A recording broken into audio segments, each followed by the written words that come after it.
Hello and welcome to the SKaffeehaus, the podcast brought to you by the Baroque collective Solomon's Knot. I am SK Artistic Director Jonathan Sells, and in this episode about Johann Sebastian Bach's St. Matthew Passion, I offer my personal account of who I think the Matthew Passion is for. If you enjoyed the podcast, please subscribe and tell others about it.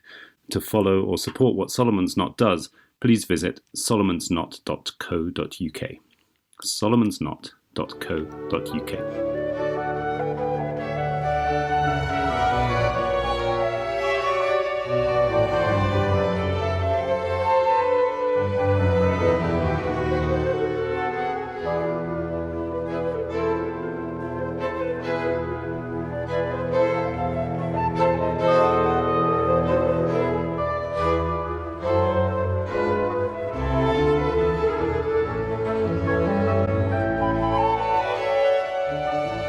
Countless people flock to concert halls and churches around the world, mainly in the period leading up to Easter every year, in order to experience a live performance of Johann Sebastian Bach's Matthäus Passion, or Passion of Jesus Christ according to St. Matthew, the St. Matthew Passion.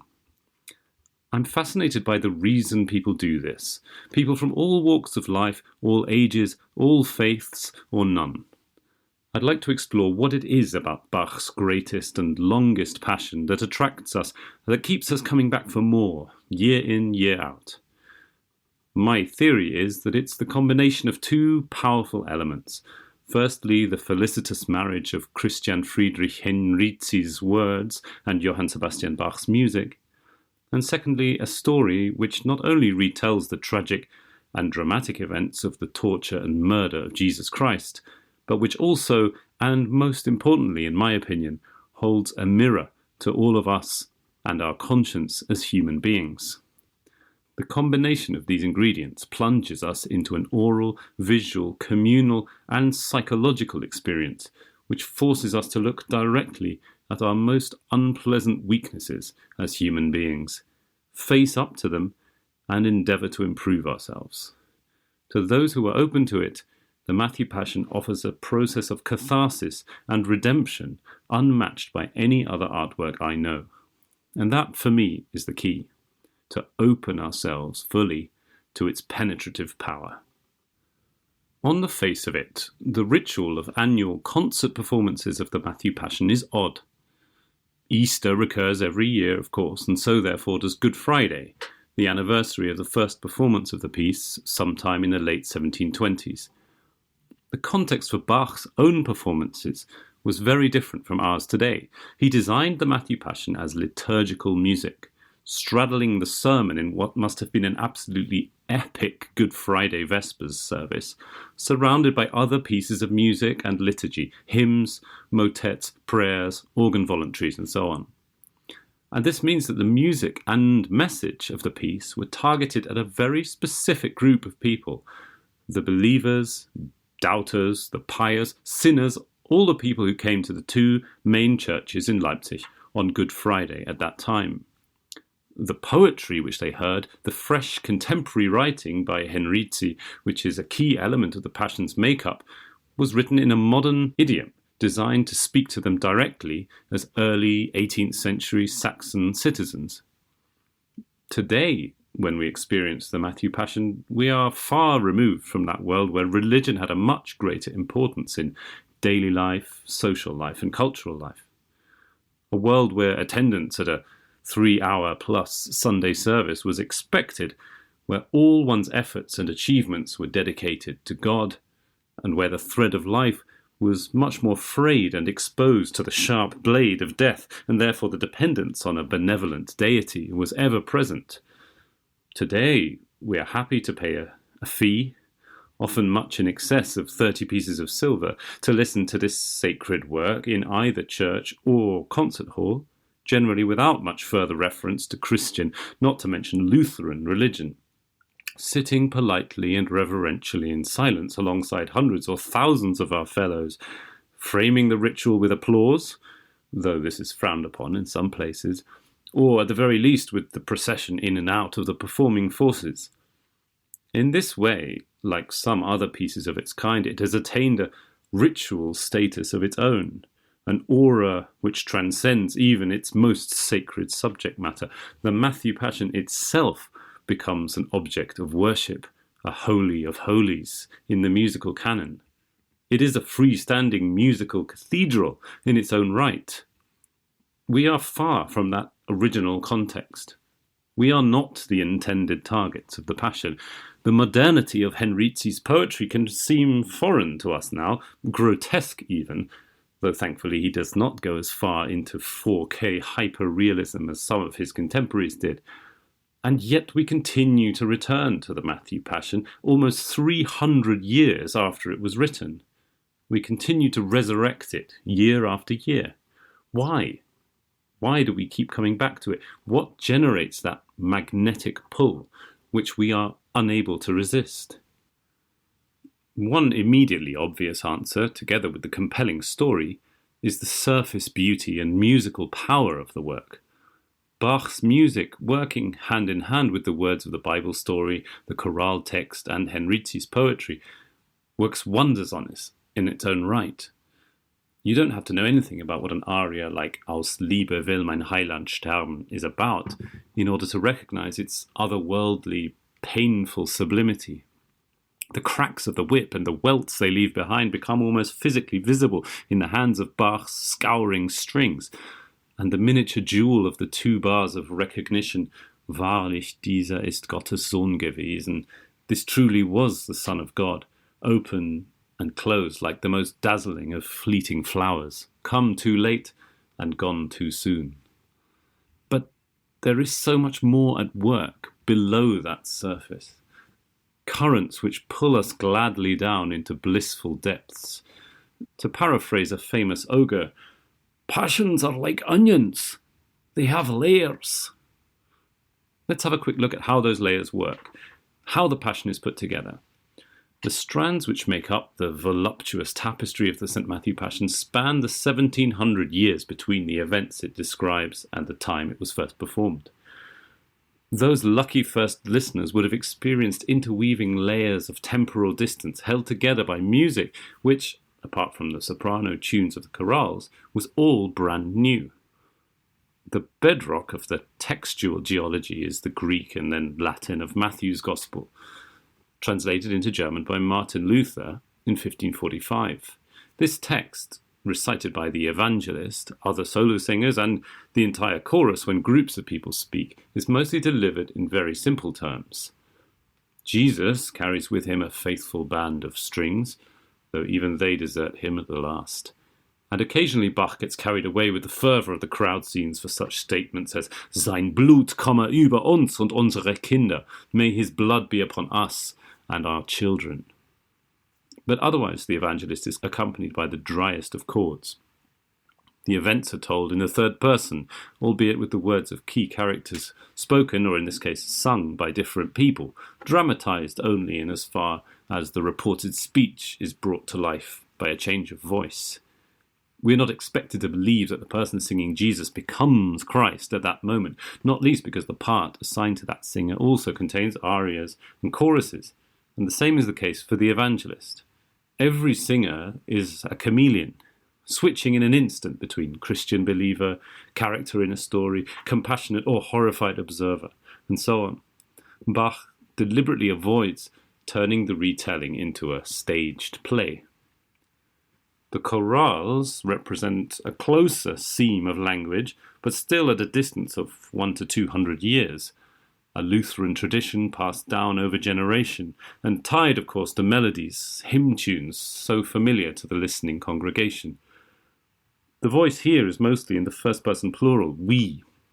Instruments and voices unite and speak their message in almost perfect syllabic synchrony, delivered from one collective to another. And finally, we have Henrizi's contribution, very much in the first-person singular, the arias and recitatives that provide a contemporary and individual reaction to key events in the story, pausing the action, sometimes at its most fast-moving and dramatic moments, to jump outside the frame and give a personal and new take on what is happening. Give me my Jesus back! Hell, open your fiery abyss. My heart is swimming in tears. Further to these arias, Henrici, whose nom de plume was Pitzanda, also penned large-scale numbers which form pillars at either end of the two parts of the Passion, most memorably the opening chorus, framed as a dialogue between the allegorical daughter of Zion and the believers, crowned by the German Agnus Dei chorale, which once again spans the centuries. Encountering the Matthew Passion 3 centuries later, another layer of temporal distance has opened up between us and what was intended to be heard as a piece of contemporary art. We do not hear Pitzanda's words as those of someone of our own age, our own generation. We see them very much as of their own time. And we can allow ourselves not to take their more graphic elements at face value. We could shy away from the heart-on-sleeve emotional response. As I shall explain later, I believe this would be a mistake. Since the layers of the texts in the Passion span the centuries, there is a recurring echo which has continued when we recreate this music centuries on from its birth. We add a layer of resonance. We share its message again with the listeners of today, and we contribute to its timelessness, performing it in a way which speaks more clearly to us. Paradoxically, in recent times, this has meant striving to perform it in a way which we believe corresponds most closely to the way Bach himself performed it. Somehow, by making it old, we make it new again. Our modern retelling of the story is not a reenactment, it's not dramatic. But, and this is a key for me, the Matthew Passion is an invitation to immerse ourselves in the story again, year after year. Not just to listen to it. Sound has the astonishing capacity to physically move us, to pass through our bodies and out the other side, to set not only our eardrums in motion, but every fibre of our bodies, from the bass in our pelvis or femur to the treble at the top of our neck or at our fingertips.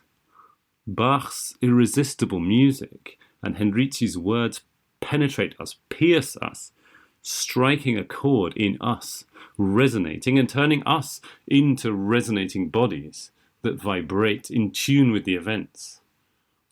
Bach's setting of the words, hat uns allen wohlgetan, he has done good things to us all, for soprano and oboes da caccia, washes through us like a soothing balm. Every angular, dissonant interval in the recitatives at the mention of the cross twists in our gut, inevitably paired as it is with the musical sharp sign, which in German is called Kreuz or cross. So the performers themselves or students of the score cannot ignore the visual imagery. When the massed forces of 2 choruses and 2 orchestras with strings, organs, flutes and oboes are used to propel a message of great import, we cannot help but feel the monumental power of those ideas and emotions vibrating through us. We as an audience become one great resonating body in sync and united through the same sound of word and music, which touches us each in different places, but whose fleeting and unique power we all share in the moment. And then there's the story itself. On the face of it, the story of the Passion is most relevant to a Christian audience, although some may sympathize with Georgi Kurtag's thoughts on the matter when he said, "Consciously, I am certainly an atheist, but I do not say it out loud because if I look at Bach, I cannot be an atheist. Then I have to accept the way he believed." For many, the Matthew Passion may form part of an Easter ritual that has more to do with chocolate eggs than a religious origin. And as I've mentioned, we may rather pay money to enter a cathedral of music, both physical and oral, than sit in a church. But there is more to our reception of the story than sympathy with a martyr of a certain religion. For me, the narrative of the Passion is about something much bigger than that, with all respect to Christians who would argue that there can be nothing bigger than the salvation of humankind. I feel that the crux of the Passion story is human failure, betrayal, and that ultimate test, would you save your own skin over that of your neighbour or your friend? Peter fails, repents, is saved. Judas fails, regrets, and is doomed to take his own life, his sin being far greater than Peter's. The personalizing power of the Passion puts us all on this spot, puts us in each character's shoes. How many of us would succeed where Peter and Judas failed? How many of us would fail to be caught up in the mob, whipped up by the high priests? And these choices are everywhere around us. Do we share what we have? Do we speak up for our colleagues? For example, the BBC singers, risking that we might not get that next BBC broadcast as a result? Would we, in Nazi Germany, have protected the Jew next door, knowing full well the risk to our own lives? Do we step in when we witness violence? Do we allow the tyrants in our society, big and small, to act with impunity because we'll be individually better off by keeping our heads down? Our very humanity is being put to the test. The ultimate message of the Passion is to learn from Christ's example. The opening chorus demands, look at him, like a lamb to the slaughter. He was patient, silent in the face of lies and false accusation. He made the ultimate sacrifice. Under interrogation, he did not crack, he did not lie. He submitted himself to the most egregious torture. He gave his own life in the belief that life would be better for those that came after him. We are forced to look deeply and sustainedly into the wounds, into the pain, and they transform themselves into beautiful things. The alto sings, look at Jesus' arms on the cross. They are stretched out to embrace you. The story must enter our own bodies, as it does via the music, the sound. Our tears wash him. We bury him in our own bodies, in our hearts, as the music buries itself in us. By physically internalizing this story, by storing it in the muscle memory of our own bodies through the invisible transfusion of musical and verbal sound, we literally bury it and the self-sacrifice of Jesus in our own selves, and we leave the experience better for it, better equipped to deal with the moral challenges we shall come to face on a small or large scale in our lives to come. So for me, the Passion is not about Jesus Christ. It is about us, every one of us, of any faith or none. It holds a mirror to us, shows us that in our frail humanity, we would most likely fail. But the example of Christ gives us strength and hope that the next time we are confronted with such challenges, we would make the braver choice, the selfless choice. Bach and Henrici created this masterpiece like an arrow, designed to be plunged into the heart of everyone who encountered it, overwhelming and quivering their entire beings with ancient and modern ideas of compassion and humanity in such a way which has become timeless and continues to resound in us today. Wie soll ich dich empfangen? Asks the opening line of the first chorale of the Christmas oratorio. How should I receive you? My advice to anyone experiencing the St. Matthew Passion, in any context, is to be open. In our day-to-day lives, we subconsciously block out sound in order to survive, to pick out the voice of the person we're speaking to in a crowded room, to cancel the noise of the vehicle we're travelling in, to focus on the book we're reading on the train. It takes conscious practice to lower these oral barriers and open our ears and bodies fully to music, and especially music with the depth and range of tone and colour that classical music has. This is excellent practice for any classical music listening experience, but the Matthew Passion seems most specifically targeted at open and receptive bodies, ears, and minds.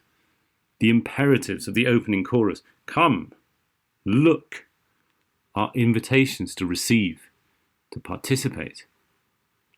So hilfst du mir es selber tragen, sings the bass. You help me to carry the cross myself. I drink from the cup gladly because my Saviour did it before me. I gift you my heart. Sink yourself into it, my salvation. We are invited time and again to embody the story, to physically participate in it. The words of Pisander, St. Matthew, and the poets of the chorales, flying on the wings of Bach's penetrative music, bore into us like worms through flesh, like nails through bone. Only when we are fully open, unguarded and vulnerable to potential pain, can we partake in a wholly emotional experience, one which will put us through the mangle, only for us to emerge humbler, braver, and better human beings.